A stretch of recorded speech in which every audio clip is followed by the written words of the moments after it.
হোক গয়ের মধ্যে দেখো দেওয়া আছে যে log x abc সমান log x এর পাওয়ার a x এর পাওয়ার b x এর পাওয়ার c এটা প্রমাণ করা যাবে বাম পক্ষ থেকে ডান পক্ষ। তাহলে প্রথমে দেয়া আছে a সমান a to the power x b সমান x to the power q c সমান x to the power r। তাহলে বাম পক্ষ বা লেফট সাইড লিখতে পারো এইভাবে। কি দেয়া আছে দেখো তো log x আর এখানে করে a b c দেওয়া আছে। তো log x এ থাক দেখো তো ab এর মানটা হ্যাঁ ab এর মানটা বসে দিবি। তো এখানে a বলতে কি আছে x এর পাওয়ার p তারপরে আছে x এর পাওয়ার q হ্যাঁ x এর পাওয়ার q আর c বলতে আছে x এর পাওয়ার সুন্দর।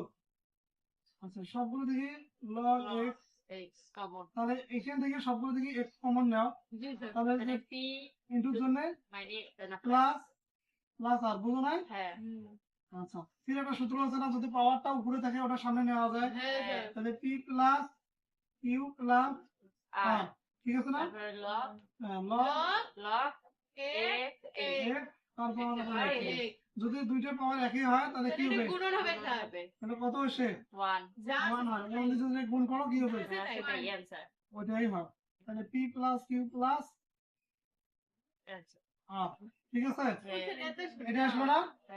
আচ্ছা আবার আসো রাইট রাইট সাইডটা দেখো রাইট সাইডের মধ্যে log x তার পাওয়ার a plus log x b log x এর পাওয়ার c।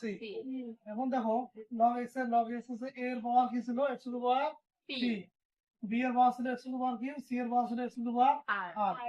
তোমরা জানো যে পাওয়ার যেটা থাকে ওটা কি সামনে নেওয়া হবে না p into p into log x x log এর পাওয়ার x আবার দেখো সামনে নিয়ে এসো তারপর log log x প্লাস আরটাকে সামনে নিয়ে এসো log x।